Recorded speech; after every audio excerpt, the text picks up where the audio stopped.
각각 선악간에 그 몸으로 행한 것을 따라 받으려 함이라. 아멘. 기도드리겠습니다.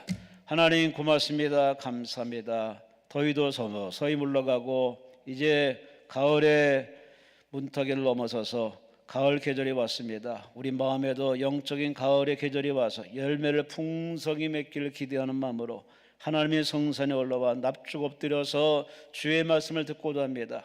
주여 말씀하옵소서, 깨닫게 없어서, 정리가 되게 없어서, 해결되게 없어서, 이길 수 있는 믿음을 주옵소서.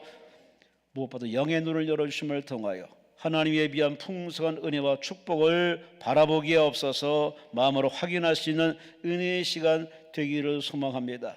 다양한 문제와 기도 제목 하나님께 내려놓고 다만 기도합니다. 주만 바라봅니다. 말씀 붙들고 소망으로 인내 중에 있사오니 한 사람 한 사람 빈손으로 가지 않게 하시고 병든 자가 건강한 모습으로 약한 자가 자신감을 놓쳐서 할 수 있다는 믿음을 갖고 돌아가게 하시고 무능한 자가 성령 충만 받고 돌아가 하나님의 할 일 하나님께 맡기고 자기 할 일에 최선을 다함을 통하여 9월달 열매를 풍성히 맺어서 하나님은 나와 함께 하십니다. 하나님은 내 편이십니다. 간증하시는 간증자 될 수 있도록 역사하여 주시옵소서.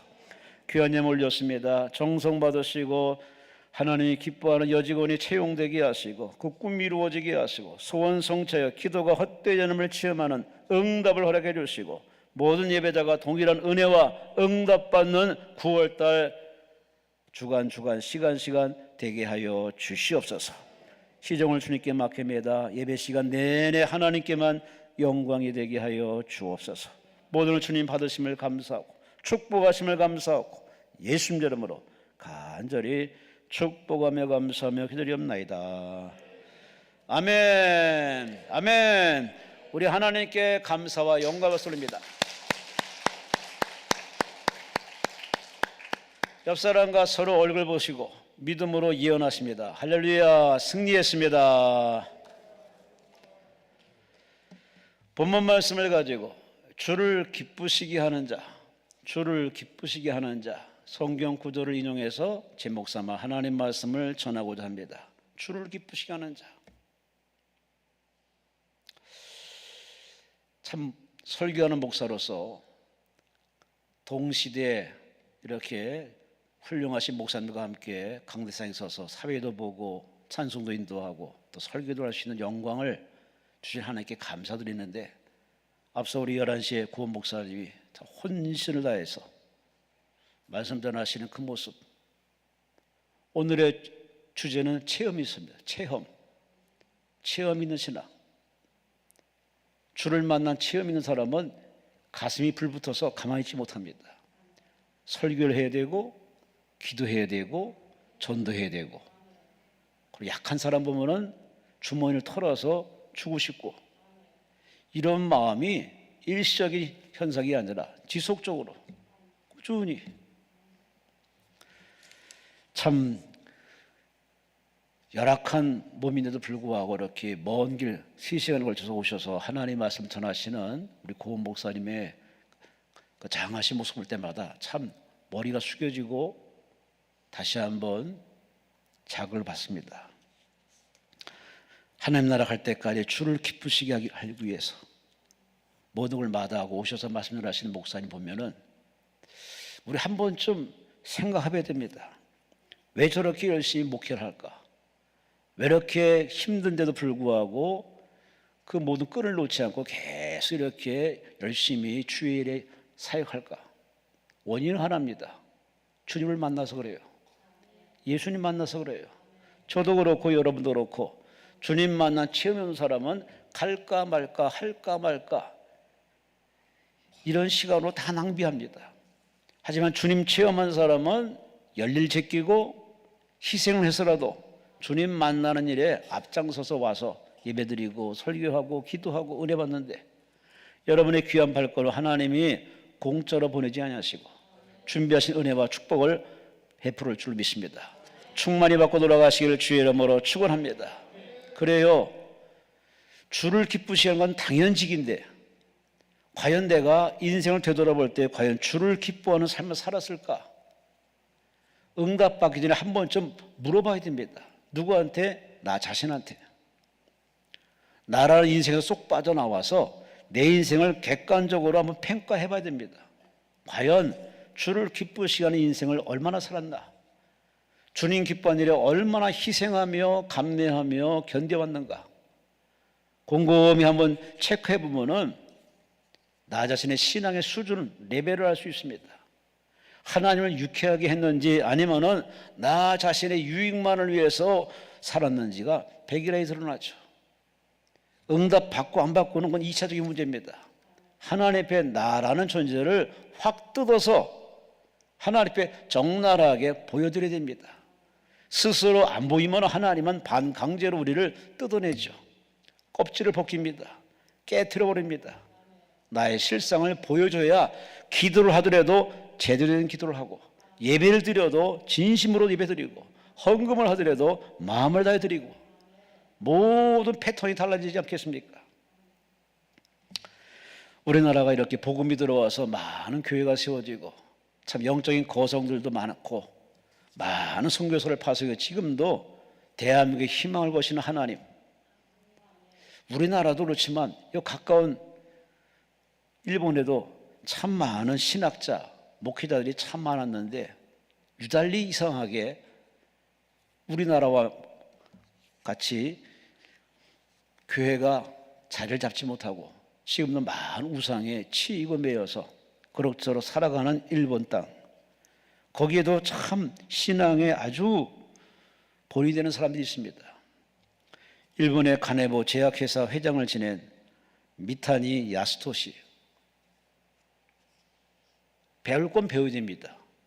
본받을 건 본받아야 되고, 타단지를 삼아서 우리는 자신의 신앙에 잘한 점은 배워야 되고 그렇지 못한 부분은 간혹 끊어내야 되는데, 이 사람이 들려주는 이야기는 상당히 인생 승리, 주 안에서 바로 하나님의 축복을 간증하는데, 그는 청년 시절에 회사에 말단 사원으로 입사를 합니다. 결혼 후에 예수를 믿게 됩니다. 왜냐? 부인이 예수 믿는 사람이라. 근데 부인의 신앙이 보통 좋은 사람이 아닙니다. 말단 사원이니 앞으로 그 계단을 치고 올라갈 생각하니 남편의 그 어깨가 무거운 걸 알고 이 예수 믿는 부인이 참 지혜로운 여인입니다. 뭐라고 말하느냐? 여보, 하나님 기뻐할 일만 하세요. 출세는 안 해도 되니까 하나님을 기쁘시게 하는 일만 하세요. 하나님의 기쁜 일을 하다가 실직이 되더라도 걱정하지 말아요. 왜냐? 나와 둘이서 전도하러 다니면 되니까, 하나님이 다 책임지니까 아무 걱정하지 말고 하나님을 기쁘시는 일에만 신경 쓰라고. 그 아내의 말에 천군만마를 얻었어. 그래서 마음의 편안함을 가지고, 그리고 세상을 바라보는 안목이 달라지기 시작했습니다. 그런 교회 다니면서 갈라디아 1장 10절 말씀을 가슴에 꽉 대모처럼 박아놨습니다. 그 말씀은 내가 사람들에게 좋게 하랴? 하나님께 좋게 하랴? 사람들의 기쁨을 구하랴? 내가 지금까지 사람들의 기쁨을 구했다면 그리스도인이 아니니라. 이 사도 바울의 말씀을 가슴에 팍 박아놓고 이 말씀대로 살기 위해서 기도해 왔습니다. 일본 사회에는 참 우상이 많죠. 신사참배를 해야 될 때가 됐는데, 마침 이분이 인사부장 직책이 있을 때 간부니까 당연히 신사참배를 해야 되는데 사실은 예수 믿는 사람이라 노했습니다. 그리고 아예 이걸 회사 방침에 거스리는 모습이라 사표를 썼습니다. 회사 뜻을 따르지 못하는 나 물러서는 게 옳은 것 같아서 사표를 씁니다. 근데 윗사람들이 이 사람이 워낙 성실한 사람이라, 워낙 열심히 하는지라, 회사를 위해서 열심히 하는 사람이라 그래서 해고를 하지 않았습니다. 그냥 놔뒀습니다. 45년 동안 재직하는 동안에 그는 예수 믿는 이유로 3번을 쳐서 그는 좌천을 당하고 전출을 당하고 불이익을 당했습니다. 예수 믿는 이유 하나 때문에. 그래도 끝까지 하나님 믿는 믿음으로 버텼습니다. 기도하며 회사 발전을 위해 기도하고 동료들을 전도하며 그렇게 믿음으로 사는 이 모습, 하나님의 가만히 듣다 보니까 참 기특한 사람이야. 그렇게 하나님을 기쁘게 하나님의 영광을 위해 살았던 이 사람, 회사 윗사람들이 가만히 보니까 보통 사람이 아니야. 그래서 그가 어느덧 계속 치고 올라가서 그는 끝내 가네보에서 회장짜리 올라갑니다. 평사원이 사장짜리 올라갔으니 인간 승리죠. 그는 회사 사장이 됐음에도 불구하고 안일하게 회사를 끌고 가지 않고 더 기도하면서 회사 발전을 위해서 하나님께 기도를 합니다. 하나님이여 지혜를 주옵소서. 그는 그 지혜로 그 회사를 초인류 기업으로 성장시킵니다. 회사를 다 탄탄한 회사로 만들어 놓고 그는 끝내 나이 먹어서 물러나면서 그는 일본 여정을 쭉 다니면서 자신이 만난 예수, 자신을 복되게 하신 예수를 온 일본 사람들에게 전도하는 전도 선교를 떠납니다.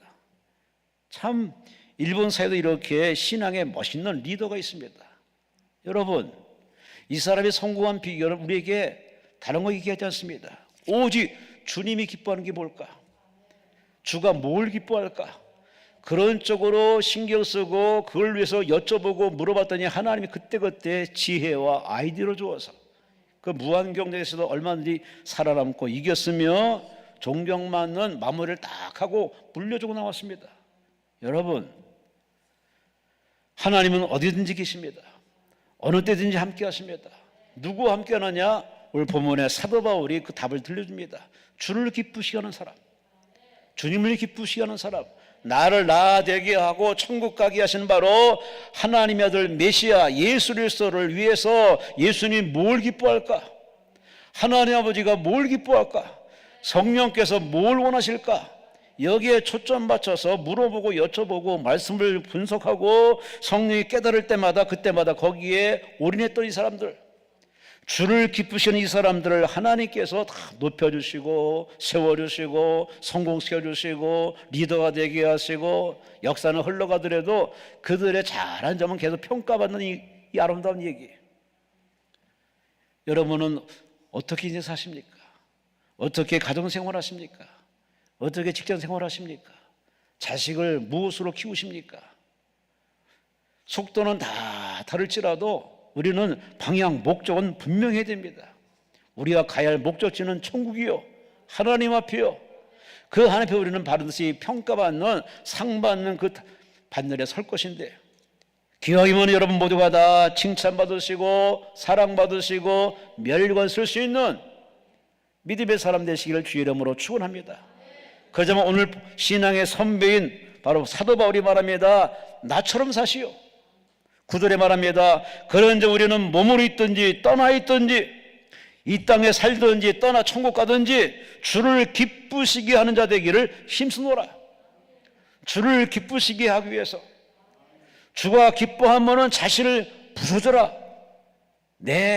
놓을 정도로 그렇게 주를 기쁘시는 일에 올인했던 이 사람, 그런 존재 이유에 대해서, 존재하는 목적에 대해서 분명한 신앙의 철학이 있는 사람이에요.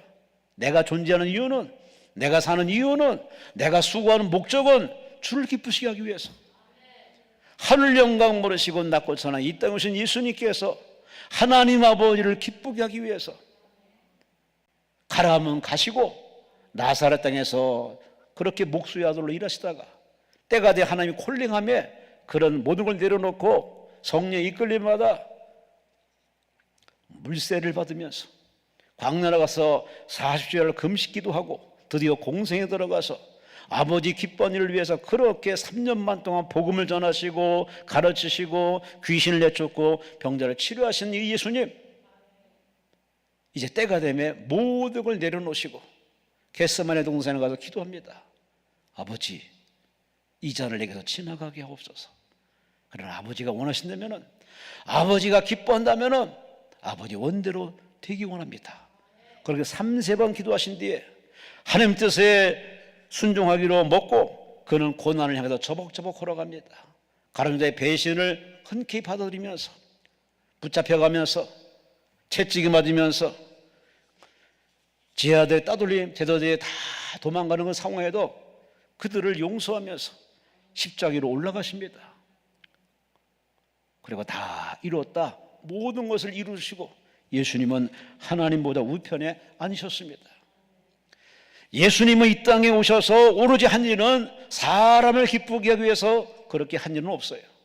병자를 치료하고 귀신을 내쫓고 가정 문제를 해결하고 소원 성취하는 그런 은혜를 통해서 예수가 원하시는 목적은 하나입니다. 아버지의 기쁨, 하나님 아버지의 기쁨. 그 일을 위해서 잠도 밀어내시고 먹는 것도 밀어내시고 그렇게 올인했던 예수님, 그 예수를 만난 사도 바울이 다메섹 도상에서 예수를 만나자마자 인생이 확 바뀌어버렸습니다. 자기를 위해 살고 출세 위해 살고 율법을 위해 살고 야망을 살던 이 사도 바울이 예수를 만나자 완전히 바뀌었습니다. 사고관, 인생관, 세계관 모든 선이 다 바뀌었습니다. 그는 말합니다. 나의 나된 것은 하나님의 은혜니 하나님의 기쁨을 위해서 나는 살 뿐이라고. 아버지가 기뻐한다면 나는 이 일에 죽어도 좋다고. 그 사도 바울이 고린도 교회 성도들에게 말합니다. 여러분 성도들이여, 내가 있든 떠나 있든 여러분들이 나처럼 주를 기쁘시게 하는 장로, 주를 기쁘시게 하는 권사, 주를 기쁘게 하는 바로 사역자, 주를 기쁘게 하는 공동체 성도로서 주를 기쁘게 하는 목적은 나 바울뿐만 아니라 여러분도 할 일입니다. 이 시간 다시 한번 오늘 설교 제목을 곰곰이 생각해 보세요. 내가 주를 기쁘게 하는 사람으로 사는지, 예배든 헌금이든 기도든 직장이든 사업이든 결혼이든 여러분이 주를 기쁘시게 하는 쪽으로 여러분이 고민하고 걱정하고 염려하고 연구하고 기도했더라면 아마 이 자리에는 오지 않았을 겁니다. 다 따지고 보면 우리는 주를 기쁘시게 하는 명분은 있지만 뚜껑 열어보면 거의 8, 90%는 나를 기쁘게 위해서, 나의 자존심, 나의 체면, 나의 얼굴, 그걸 너무 신경 씁니다. 예수님은 그런 신경 쓴 적이 없습니다. 예수 만난 바울은 그런 신경 쓰지 않았습니다. 최고의 학벌 속에서 최고의 백그라운드가 됐지만은 그는 모두 똥처럼 취급하고 예술에서 오직 십자가를 자랑하고 복음을 증거했던 사도 바울이 말합니다. 내가 사는 이유는 주를 기쁘시게 하기 위해서. 여러분의 인생을 이제 바꿔야 할 겁니다. 주를 기쁘시게 했다는 목적으로 바꿔야 할 겁니다. 그래야 응답이 임할 겁니다. 그래야 길이 열릴 겁니다. 그래야 축복이 될 겁니다. 그렇지 않으면 여러분은 계속 힘들 것이고 어려울 것이고 반복된 삶을 벗어나지 못할 겁니다. 주님은 다른 거 원하지 않습니다. 내가 너를 너 되게 했으니 이제 너는 나를 기쁘게 하라. 하나님을 기쁘게 하라. 하나님을 영화롭게 하는 진짜 크리스찬으로 성도가 되어 돌아가시기를 주의 이름으로 축원합니다. 주를 기쁘시게 하는 사람은 어떻게 살까요? 오늘 본문에 문제도 제시하시고 답을 제공합니다.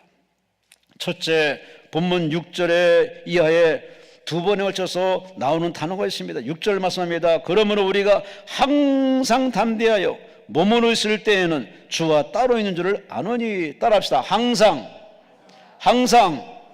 담대하여. 아멘, 아멘. 하나님이 나를 사랑한다고 믿는데, 하나님이 내 편이라고 믿는데 걱정할 필요는 뭐 있습니까? 염려할 필요는 뭐 있습니까? 우리가 내심 걱정하고 염려하는 그 우리의 모습의 정체는 뭐냐? 주님을 사랑하지 않기 때문에 그렇습니다. 주님 만난 체험이 없기 때문에 그렇습니다. 주님 만난 체험 있는 사람은 몸이 부서져라, 망가져라, 그저 간호받을 그 나이에도 계속 복음 전하는 고은 목사님 보면은, 아, 그래, 주님 만난 그 체험이 저토록 에너지를 주고 힘을 주어서 그 먼 길 와서 하나님 말씀을 전하고 그 1시간 말씀 전하고 후딱 가시는 그 목사님 뒷모습을 보면서, 주님 만난 자는 어느 누구도 막지 못합니다. 주님 만난 사람은 전하고 싶고 가르치고 싶고 나눠주고 싶고 도와주고 싶고 어떻게 하면 더 이 좋은 일을 해야겠지 하는 그 마음이 불같으니 그 누구도 막지 못합니다. 이유는 하나죠. 자신을 건지시고 구원하신 그분의 은혜 보답하기 위해서. 받은 은혜가 너무 많기 때문에 보답하기 위해서 이렇게 헌신하는 그 모습. 그래요. 우리가 사는 이유는 받은 은혜에 보답하기 위해서. 나를 사랑하시고 나를 죄를 용서하시고 나의 갈 길을 열어주신 하나님 앞에 우리가 할 수 있는 일은 보답하는 것밖에 없습니다. 자식이 부모님의 사랑 받았으면 당연히 부모님께 효도하고 공경해드리고 보답하는 것이 자식된 도리이듯 하나님의 은혜를 받으셨으니 당연히 하나님께 보답을 해야죠. 물질로든 몸으로든 시간으로든 할 수만 있으면 하나님을 기쁘시게 하는 쪽으로 여러분이 투자하시고 헌신할 때 하나님께서 그걸 보시고 얼마나 흐뭇해할 것이며 그것으로 끝난 분은 성경에 없습니다. 더 좋은 더 나은 상황으로 이끌어 가실 줄로 믿습니다. 성경 속에 참 많은 지도자들이 등장합니다. 모세가 여호수아에게 다름을 주문하지 않았습니다. 모세가 여호수아에게 말합니다. 여호수아야 담대하라. 하나님이 여호수아에게 여호수아 1장 6절에 말합니다. 여호수아야 너는 담대하라. 그래요. 역대상 28장 20절에도 다윗이 솔로몬 아들에게 말합니다. 얘야 담대하라. 하나님 바울에게 말합니다. 너는 담대하라. 요한복음 16장 23절에 말합니다. 제 아들에게 말씀하시기를 환난을 당하나 담대하라. 내가 예수가 세상을 이겼노라. 그래요. 하나님을 기쁘시게 하는 거 꼭 물질적으로만 이런 돈으로만 계산하려는 거 이제 버려요. 하나님은 물질 요구하시는 하나님이 성경에 그것만 바라시는 하나님은 성경에 없어요. 하나님 원하는 것은 바로 받은 은혜에 감사해서 그 은혜를 믿고 세상을 호령하고 세상에 당당한 담대한 모습으로 살기를 원하신다는 얘기입니다. 자식이 어디 가서 늘 기죽어 있고 말도 못하고 쭈뼛쭈뼛 아웃사이드에서 이렇게 눈치만 보고 있으면 그거 바라보는 부모는 속이 터집니다.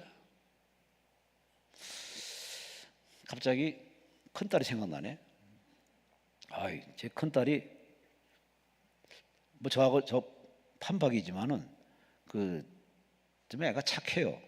착한데 그냥 공부만 하는 줄 알았어요. 근데 어느 날 일산에 살 때인데 그 일산 앞에 그 쇼핑센터가 있습니다. 그 쇼핑센터 되게 춤추는 무대가 있어요. 마침 집사람하고 이렇게 가는데 집사람이 놀래가지고 여보 왜? 저거 봐. 우리 딸 아니야? 그래서 아니야. 어디? 봤더니 저희 딸하고 제 큰 딸하고 똑같이 닮은 애가 춤을 추고 있어요. 막 사람들이 박수 치고 막 하는데 춤을 열심히 추고 있더라고. 응? 아니 제가 저기 있을 때가 아닌데. 제가 바라봤던 애하고 막상 제 눈을 벗어나서 그 활동하는 거 보면은 와, 제가 얼마나 깜짝 놀랐는지. 목사 딸로서 늘 이렇게 아버지의 그 누가 되는 일을 하지 않으려고 그렇게 늘 신경 쓰던 그 딸인데 거기 가서 갑자기 무대를 휘젓고 막 춤을 추고 노래가 아니라 춤을 추더라고요. 제가 그거 보고서 한편으로 참 흐뭇했습니다. 왜냐 늘 숙기가 많고 그래서 저게 바깥 사회생활 어떻게 할 것인가 고민했는데 막상 보니까 막 춤도 추고 하는 거 보고 다르구나. 이제 사회생활 해도 잘하겠구나 하는 어떤 한편으로 든든한 마음을 가졌는데 하나님께서 우리를 볼 때 늘 우리 지켜보시죠. 일상생활 이 대한민국에 살면서 또 해외 나가서 사업도 하겠지만은 기죽어 있고 말도 못하고 쭈뼛쭈뼛하고 눈치만 보고 멀리서 이렇게 그냥 바라보는 정도로만 이렇게 그친다면은 하나님 우리를 지켜볼 때 어떤 마음 드시겠습니까? 반대로 우리가 그 하나님의 든든한 사랑을 믿고 얼굴을 확 피고서 입으로 긍정을 말하면서 자신감의 에너지를 가지고 폭발적인 에너지 가지고 직장일을 하고 공부를 하고 사업을 경영하고 이웃사랑을 실천하는 이 담대한 모습을 볼 때 하나님이 얼마나 행복하겠습니까? 하나님을 행복하게 하는 게 바로 주를 기쁘시게 하는 것이란 얘기죠. 하나님 우리들에게 말합니다. 세상에 아무리 차별이 있고 불공평하더라도 너희는 담대하라. 담대하라. 내가 너와 함께한다. 너는 내가 네 편이라고 하는 사실을 성경에 누누이 말씀하는 그 말씀을 믿고 우리는 그 믿음을 가지고 우리 열심히 우리가 웃고 긍정의 마음을 가지고 밝게 살아가는 그 모습 볼 때 하나님이 얼마나 흐뭇하겠습니까? 없다고 힘들어하고 조금 뜻대로 안 된다고 해서 내천자거리면서 수심 가득한 모습으로 한숨만 팍팍 쉴 때 하나님께서 좋아하시겠냐 그 말이에요. 성경에 분명히 얘기했죠. 그리스도 예수 안에서 널 향한 하나님의 뜻은 첫째 뭐랬습니까? 범사에 감사하라. 쉬지 말고 기도하라. 항상 기뻐하라. 그래요. 이게 담대한 모습 아니고 뭐가 담대한 모습입니까? 여러분은 이 담대한 모습으로 매일매일 살아내시기를 주의 이름으로 축원합니다. 담대하다는 이 말은 헬라 원어로 보면은 용기를 가지다. 그래요. 하나님의 든든한 백을 믿고 용기를 가지고서 가난 앞에 문제 앞에 호령할 수 있어야 됩니다. 말할 때는 돈이 안 들어요. 그러나 그 말에는 권세가 있고 그 말에 하나님이 뒷감당하도록 도와주시죠.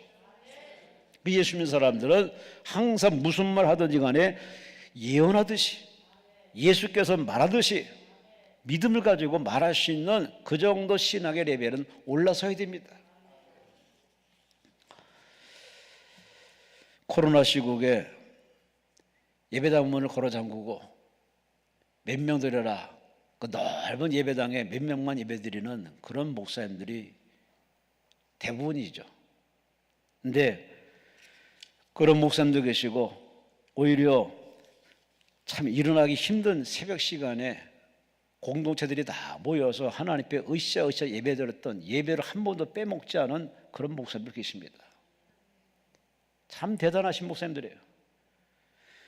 예배를 멈추면은 그건 교회의 모습이 아니라는 사실을 알기 때문에 하나님께 예배드리는 그 모습을 보이기 위해서 새벽 시간을 활용해서 예배드렸던 그들의 아름다운 모습 앞에 하나님께서 많은 성도들이 불러 모아져서 우리 교회가 더 폭발적으로 부흥하고 교회가 다시 한번 크게 성장했던 그런 간증들을 들으면서 예수 믿는 사람들은, 하나님을 믿는 사람들은 이런 담대함을 가지고 하나님이 할 일은 하나님께 맡기고 그 하나님 앞에 그 믿는 믿음을 보여드려야 되는데 겁쟁이가 돼가지고서 늘 전전긍긍하고 할까 말까 이렇게 고민하다가 기회를 놓쳐버린 사람들도 참 많습니다.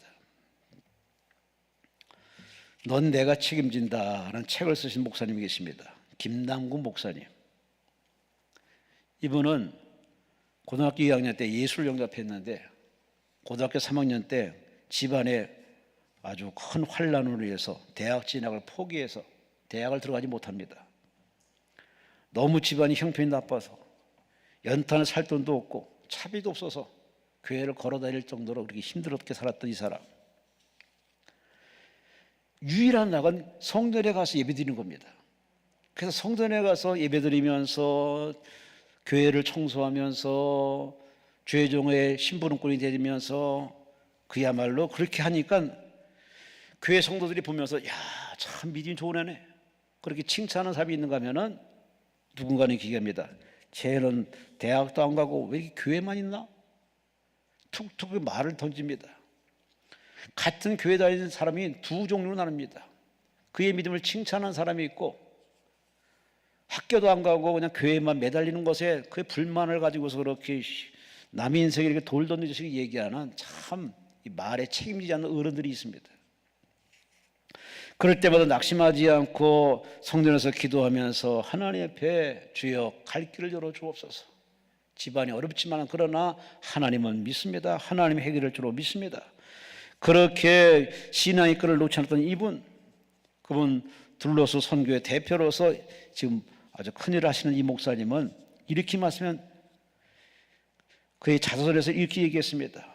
보잘것 없고 내살 것 없는 저 같은 사람을 하나님 책임져 주셨습니다. 하나님은 저를 버리신 적이 한 번도 없습니다. 제가 하나님께 붙어있는 하나님 저를 높여주시고 높여주시고 또 높여줬습니다. 주님 바라볼 때마다 하나님 나를 버린 적이 한 번도 없습니다. 나는 주님을 떠날 수 없습니다.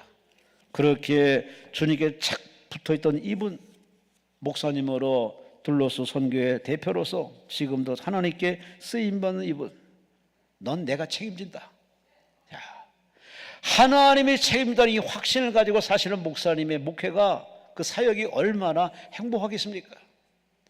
어찌 이분만 하나님이 책임지겠습니까? 하나님께 가까이 오는 사람, 하나님 붙들어서 하나님이 책임지시죠. 온 천지 만물을 창조하신 그 하나님이 우리를 책임다는데 뭘 걱정하냐 그 말이에요. 담대하라 그 말입니다. 입으로 시인하고 입으로 외치고 입으로 예언하라 그 말이죠. 당당히 살라는 것이죠. 신앙이 약하면은 이 험난한 인생을 살기가 참 버겁습니다. 목사지만 가끔 성도를 신방할 때마다 둘로 나뉩니다. 별것도 아닌 곳에도 크게 근심하는 나약한 성도, 큰 문제 앞에서도 오히려 아무렇지도 않게 웃으면서 기껏 우리 집에 뭐하러 신방 오셨냐고 다른 집에 가셔도 되는데, 그렇게 오히려 주의 종에게 참 이렇게 은혜를 끼치는 그러한 성도가 있어요. 여러분은 전자입니까 후자입니까? 우리는 교회 다니는 게 목적이 아닙니다. 우리는 교회 다니면서 예배드리며 주님을 만나는 체험이 있어야 돼요. 그 체험 속에서 하나님 마음을 읽을 줄 알고 그 마음에 맞는 행동을 살아가는 철든 성도가 되어야 되는데, 그냥 교회만 왔다 갔다 하는 사람들이 많아요. 이 기도 운동으로 샀습니다. 하나님께 이렇게 예배드리는 여러분이 있는가 하면은 지금도 예배 안 드리고 멍 때리신 분들이 있어요. 참 왜 그러나 몰라. 이 소중한 시간에 와서 예배드리고 말씀 들으면 참 도전받고 보약이 되고 은혜가 되는데, 이 소중한 시간에 예배 안 드리는, 뭘 믿고 예배 안 드리는지 모르지만, 무슨 방법으로 예배 드리려고 응답받으려고 그런지 모르지만, 다른 방법이 있는지, 그렇게 참 이 소중한 시간, 예배는 만남이고 기도는 바로 대화인데, 이 소중한 찬스의 채널을 거부한 채 예배 안 드리는 분 보면은 참 목사지만 안쓰럽고 딱하기도 하고 불쌍하기도 하고. 여러분은 하나님께 즐거운 이 아름다운 시간, 이 예배 시간에 하나님을 말씀으로 만나서 여러분 믿음이 되고 은혜가 되고 깨달음이 되어서 다시 한번 몸을 추스려서 건강하고 강건한 믿음을 가지고 담대한 모습으로 저 성전문을 나서기를 주의 이름으로 축원합니다. 하나님이 내 인생 책임져 주십니다. 하나님이 내 사업 책임져 주십니다. 이 깨달음만 얻고 돌아가면 여러분 앞길에는 홍해길이 열리듯 요단강이 열리듯 길이 열릴 수밖에 없습니다. 첫째, 담대하라. 항상 담대하라. 두 번째, 오늘 7절에 말씀합니다. 주를 기쁘시한 자는 첫째, 항상 담대하게 사는 사람. 두 번째, 7절 말씀에 이는 우리가 믿음으로 행하고 보는 것으로 행하지 아니한다. 그래요. 사람은 두 종류의 사람이 있습니다. 보는 것으로 사는 사람이 있어요. 이런 사람을 바로 일반인, 사회인, 세속인. 우리는 보는 것으로 살지 않습니다. 또 다른 눈이 하나 있습니다. 바로 영의 눈이 있죠. 하나님 주시는 아름다운 믿음의 눈을 가지고 바라보죠. 전에는 문제와 사건을 있는 그대로 바라보고서 우린 겁먹고 낙심하고 원망했어요. 그러나 예수 만난 이후로는 우리에게 또 다른 세계관을 볼 수 있는 영의 눈을 주셔서 다 이유 있는 문제라고, 하나님 뭔가를 깨닫게 하시게 주신 사건이라고, 그런 차원으로 그 하나님의 그 주신 시선, 바로 영의 눈을 가지고 그 문제를 해석을 합니다. 그렇기 때문에 염려 걱정하는 그런 시간에 오히려 감사하고, 이번 시간에 더 깨달을 줄 믿습니다. 은혜될 줄 믿습니다. 신앙이 업이 될 줄 믿습니다. 말이 다릅니다. 생각이 다릅니다. 사도 바울은 고린도 교회 성도들에게 여러분 보는 것으로 살지 마시오. 언제까지 보는 것으로 살면서 치이고 매이고 터지고 이렇게 힘들게 사십니까? 우리는 하나님 믿는 사람으로서 하나님 주신 눈을 가지고 살아야죠. 하나님 주신 그 눈에, 그 믿음의 눈을 가지고 바라보고 말해야 되는데 그 눈을 회복하라고. 그게 바로 주님을 기쁘시게 하게 하는 인생이라고 말씀해 주고 있습니다. 야고보 기자는 우리에게 신학은 두 종류의 신자가 있습니다. 믿음으로만, 말로만 하는 사람이 있어요. 행동은 전혀 안 하고 말만 하고 지적질하고 판단하는 일반적인 그런 바로 믿음의 사람. 진짜 믿음의 사람은 뭐냐? 보여주는 사람, 자기의 믿음이 드러나는 사람, 자기 믿음을 나타내는 사람. 나는 이런 분을 믿어, 나는 이런 하나님 믿고 있습니다 하고 스스로 증명해 보이는 사람.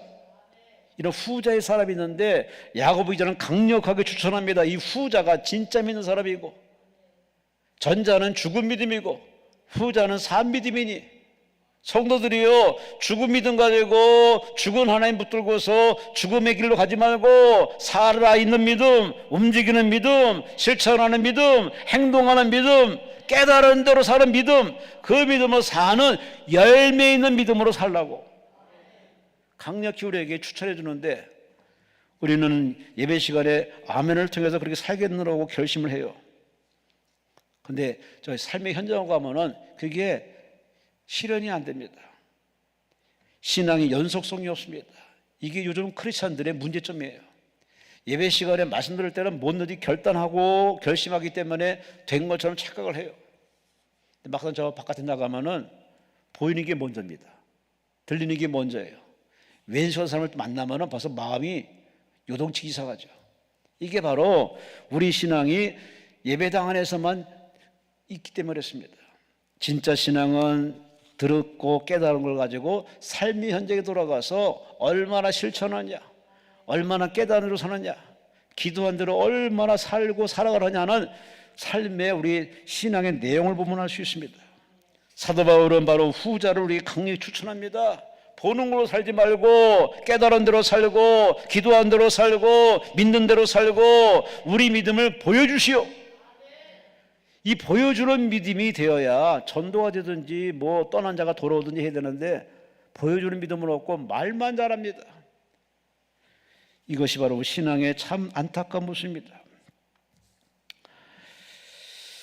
모든 것이 가능하다라는 책이 있습니다. 젠 브리커 씨가 쓴 책인데, 참 저는 이런 간증책 읽다 보면은 똑같이 사람으로 태어날 때 왜 똑같이 태어나지 못하고 이렇게 부족하게 태어난 사람들이 오히려 건강하게 태어난 사람보다 부족하게 태어난 사람들이 참 사람들을 감동시키고 하나님을 소개시키는데, 이 사람은 태어날 때 두 다리가 없이 태어났어요. 심지어 심장도 왼쪽에 아니라 오른쪽에 가 있습니다.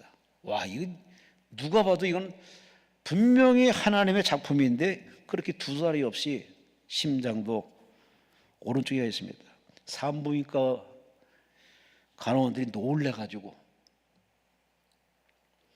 의사는 부모에게 말합니다. 얘는 죽을 것이니까 각오하시오.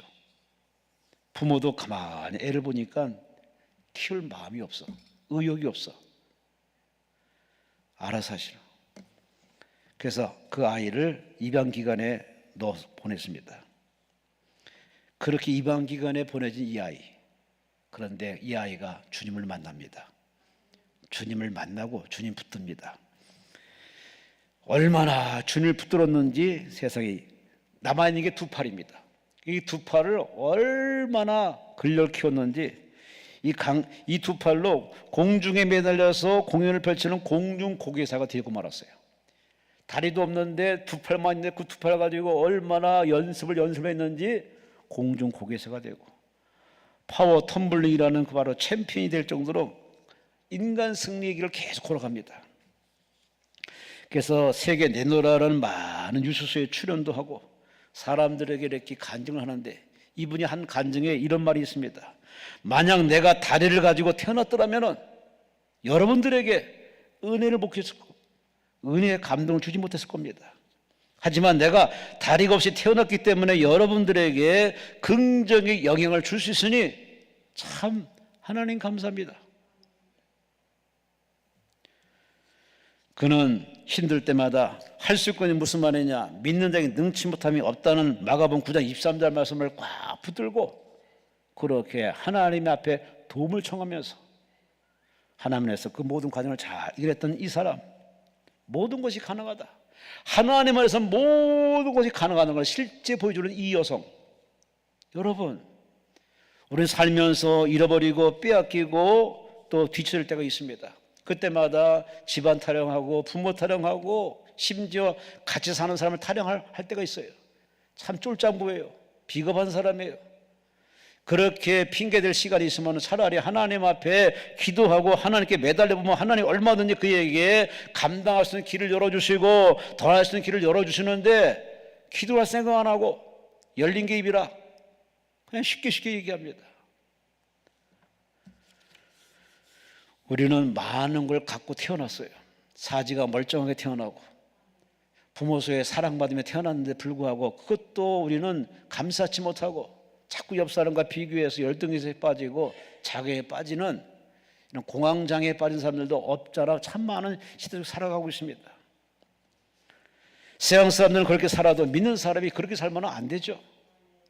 우리는 천지만물을 창조하신 하나님을 믿기 때문에 우리는 죽어도 천국 가고 오늘 살다가 우리 끝나면 천국 들어간다는 그 확신과 믿음을 가지고 담대히 살 뿐만 아니라 우리 하나님의 받은 은혜에 보답해서 그럼에도 내가 믿는 하나님을 보여줘야죠. 이게 산신앙인데 왜 기독교에 매력이 없을까? 왜 기독교 다니는 사람 자꾸 교회를 떠날까? 이유는 하나예요. 보여주지 않아요. 말만 해. 그냥 와서 앉아 있으라고만 해. 이게 바로 신앙의 안타까운 참 문제점 아니겠습니까? 우린 보여줘야 됩니다. 신앙의 선배가 후배에게 보여줘야 되고 부모가 자녀에게 보여줘야 되고 이렇게 영적인 앞선자들이 이렇게 신앙의 열매, 간증을 보여주면은 이게 자연적인 책에서 얻어지는 어떤 힘보다는 실제 보여주는 그 모습이 드러나는 그 모습이 그 사람에게 얼마나 영향을 미치겠습니까? 그래, 하나님은 살아계시구나. 나도 하나님 열심히 믿어야지. 여러분들 이렇게 사람들에게 감동적인 하나님과 동행하는 참 모습의 신앙이 되시기를 주의 이름으로 축원합니다. 마지막으로 10절에 말씀합니다. 이는 우리가 다 반드시 그리스도의 심판대 앞에 나타나게 되어 각각 선악간의 그 몸으로 행을 따라 심판받으려 합니다. 사도 바울이 열심히 주를 위해서 주님 기뻐하는 일에 이렇게 올인하고 수고하는 그 모든 그 내용의 이유는 하나입니다. 장차 하나님 앞에 가서 우리 심판받는데 그 심판은 지옥 가는 심판이 아니라 잘했느냐 못했느냐 금멸류관이냐 아니면은 개털 모자 쓰고 있느냐 하는 바로 상 받는 심판이기 때문에 사도 바울은 하나님 앞에 가서 잘했다 칭찬받기 위해서 그는 하나님의 기쁨을 위해서 하나님의 영광을 위해서 수고하며 매를 맞아도 참고 핍박받아도 참고 따돌림 당해도 참고 견디며 참고 버텨왔던 이 사람 말합니다. 하나님의 장차 그 나라에 내게 멸관이 줄 뿐만 아니라 나와 똑같이 믿음으로 경주한 사람은 다 받을 줄로 믿습니다.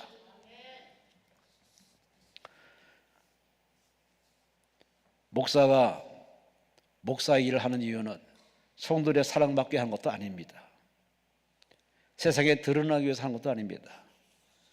목사로 만드신 하나님 앞에 칭찬받기 위해서 그 하나님을 유쾌케 해서 하나님이 이 일을 하라고 사명 줬기 때문에 그 일을 잘해서 하나님 앞에 가서 상 받기 위해서 그렇게 참고 버티고 기도하고 말씀 공부하고 성령 충만을 사모하죠. 여러분은 장차 우리 앞에 이 심판이 있음을 알고 그 심판받을 때 잘했다 칭찬받는 면류관받는 진짜 성도가 되시기를 주의 이름으로 축원합니다. 역사가 찰스 베어드시가 있습니다. 기자가 묻습니다. 인류 역사를 연구하면서 깨달은 게 뭡니까? 공부를 했으면 그 깨달음이 있는데 그 깨달음이 뭡니까? 인류 역사가 찰스 베어드시가 이렇게 얘기했습니다. 나는 역사를 연구하면서 네 가지를 깨달았습니다. 첫째, 하나님의 계획에는 차질이 없습니다. 예를 들어서 꽃이 만들어 놓은 그 꿀벌은 가져갑니다. 꿀벌이 가져가면서 수종을 시키면서 꽃을 피게 만듭니다. 마찬가지로 하나님의 계획에는 차질 없이 착착 맞아떨어져 진행되고 있습니다. 두 번째, 하나님의 맷돌은 천천히 돌아갑니다. 이 맷돌은 바로 심판의 맷돌입니다. 하나님은 잘한 자에게 상을 주시고 못한 자를 벌 주시는데 요즘 사람들은 이 맷돌이 천천히 돌아가니까 하나님의 심판이 없는 것으로 오해하는데 아닙니다. 반드시 심판이 있습니다.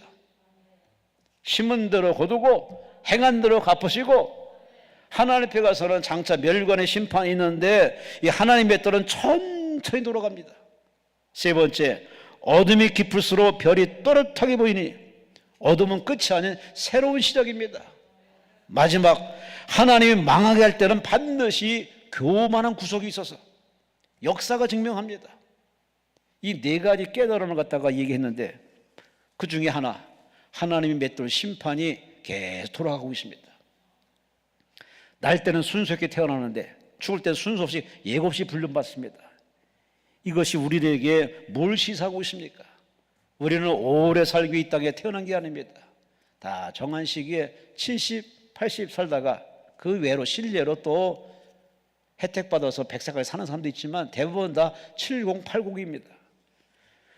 우리는 이 삶의 제한적인 시간 속에서 하나님이 주신 달란트 가지고 얼마나 하나님 앞에 효도하며 헌신했느냐, 그 여부가 바로 심판받을 수 있는 바로 인생의 기회이기 때문에 이를 깨달은 진짜 믿음의 사람들은 열심히 하나님의 영혼에서 수고의 끈을 놓지 않고 더 교회를 돌아보고 양도를 돌아보고 주의 종을 섬기고 약자를 돌아보고 이 일이 하나님 기뻐하는 일일까 고민하면서 그 일에 더 투자하고 더 헌신하는데, 여러분은 하나님을 얼마나 의식하며 사십니까?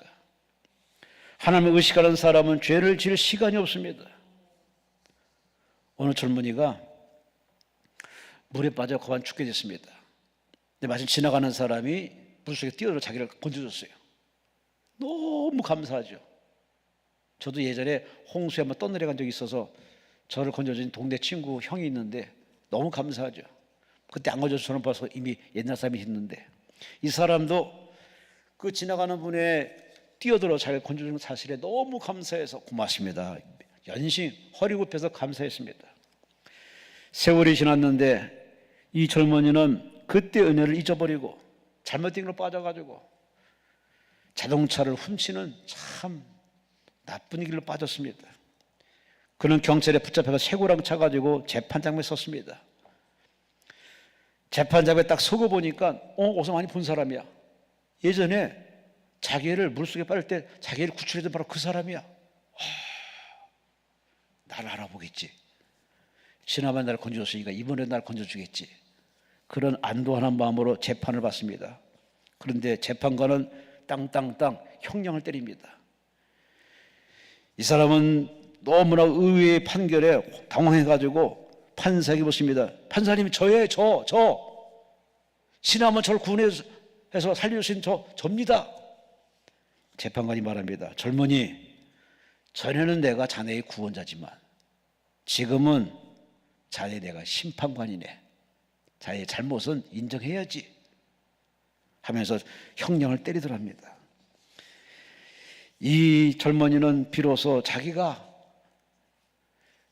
지난날 구원한 바로 그 구원자 앞에 보답하는 인생을 살지 못하고 빗나간 삶을 사는 자기 삶을 이렇게 재판하는 그 재판관의 그 의도를 깨닫고 후회를 했지만 이미 엎질러진 분이라 그런 교도소에서 복역을 하면서 얼마나 반성하며 회개했겠습니까? 이 젊은이처럼 우리는 하나님께 받은 은혜가 참 많아요. 근데 가끔 자꾸 영적 치매에 걸려요. 나이 들면은 자꾸 이렇게 깜빡깜빡해요. 그런데 신앙생활을 오래 하면요, 영적인 치매에 걸린 사람들이 의외로 많더라고요. 자꾸 하나님을 잊어버려요. 은혜를 잊어버려가지고서 감사도 안 하고 하나님께 보답도 안 하고 참으로 부끄럽게 사는 사람들을 종종 볼 때마다 참 나이 든 사람의 치매만이 문제가 아니라 영적인 치매에 걸린 사람도 의외로 많은 걸 많이 발견합니다. 여러분은 하나님 나라 할 때까지 다른 건 잊어버려도 하나님을 잊지 마시기 바랍니다. 하나님을 까먹지 마시기 바랍니다. 그걸 까먹는 순간은 망하는 길입니다. 버림받는 길입니다. 그 대표적인 예가 바로 사울 아닙니까? 하나님께 그렇게 은혜 받아서 그는 왕이 될 사람이 아닌데 왕이 됐어요. 그럼 감사해야지. 그럼 순종해야지. 그럼 충성해야지. 그러니까 왕이 됐더니 교만해가지고 죄적 말을 우습게 여기고 하나님의 말씀을 저버리며 하나님도 그를 안타깝게 여기서 그를 버려버렸습니다. 버리자마자 귀신 들려가지고서 그렇게 나쁜 짓만 일삼다가 끝내 회개치 않아서 그는 자살로 인생을 끝내고 말았어요. 이 성령 얘기는 다 우리에게 인생의 선배들을 통해서 우리에게 시사하는 영적인 교훈을 얘기합니다. 너는 그러지 말라는 겁니다. 여러분은 그러지 말라는 겁니다. 은혜를 까먹지 말라는 겁니다. 은혜를 기억해서 은혜에 보답하며 살라는 거죠. 무엇으로? 믿음으로. 그 믿음을 열심히 보답하여 살면 우리들에게 그 보답의 수고가 헛되지 않고 땀 흘린 대로 눈물 흘린 대로 다 눈물병에 담으시고 다 담아놓으신 다음에 하나님이 현세의 100배의 복으로 내세의 영생과 멸관으로 여러분에게 허락할 줄로 믿습니다. 그런 여러분이 이 자리에 와서 금시간과 기도하는 그 모든 시간들이 낭비 시간이 아닙니다. 예배 드릴수록, 기도할수록, 눈물을 흘릴수록, 회개할수록 여러분 하나님 받을 상이 크다는 사실을 아시고, 가능하면 할 수만 있으면 사람과 얘기를 좀 줄이시고 하나님과 더 입맞추시고 예배 드리시고 하나님을 기쁘게 하기 위해서도 가까이 와서 하나님 말씀을 듣고 깨달은 걸 가지고 통분히 여기고 묵상하며 더 기도하며 더 낮아지는 그런 하나님의 철든 모습 볼 때 하나님께서 여러분에게 뭔들 안 주겠습니까? 고난이 길어지는 이유는 하나예요. 회개치 않기 때문에, 돌아서지 않기 때문에, 철들지 않기 때문에. 그러니 우리가 깨달으면 얼른 돌아서야 됩니다. 끊을 거 끊고, 버릴 거 버리고, 취할 거 취하고, 하나님이 바른 결단하는 그 사람에게는 하나님이 그 날을 줄여서라도 뭔들 안 주겠습니까? 여러분에게 하나님의 응답을 가져와서 받고 돌아간 여러분 되시기를 주의 이름으로 축원합니다. 주의 이름으로 축원합니다. 한 사람의 간증만 하고 설교를 마치겠습니다.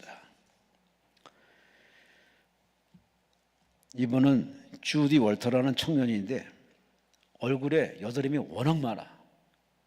그래서 얼마나 스트레스 받았겠습니까? 그래서 여드름을 치료하기 위해서 엑스레이를 통해서 치료를 하려고 했는데 너무 엑스레이를 많이 받아가지고 얼굴이 망가졌습니다. 얼굴을 치료해서 나으려고 했다가 얼굴이 망가짐에 얼마나 우울증에 빠지겠습니까? 열등감이 빠지고. 그러던 이 청년이 누군가의 전도를 받고 교회를 다니기 시작합니다. 저와 여러분처럼 교회를 다니면서 예배 중에 그분을 만납니다. 찾아오신 예수를 말씀으로 만납니다. 생각이 확 바뀌어버렸습니다.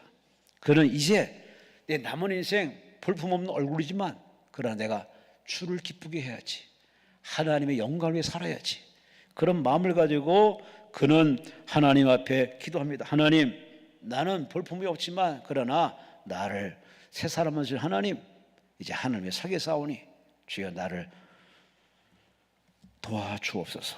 그렇게 기도하고 기도해서 그는 공부를 했습니다.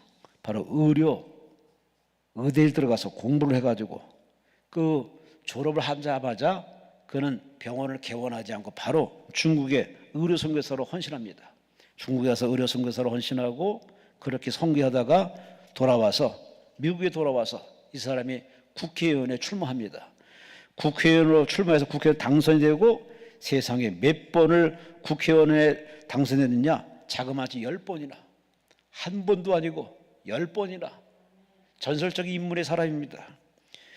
주디 월터라는 사람은 10번이나 재선되는 유력한 내노라는 국회의원이 되어서 미국 사회에 참 큰 일을 감당했는데 얼굴이 망가져서 크게 우울증에 빠질 만한 그때에 전도를 받고 교회 나가서 예배 중에 그분을 만나자마자 그분을 붙들고 그분을 위해 사니까 하나님이 이 사람을 높여주어서 잘되게 하시고 성공케 하시고 승리케 하시고 할렐루야.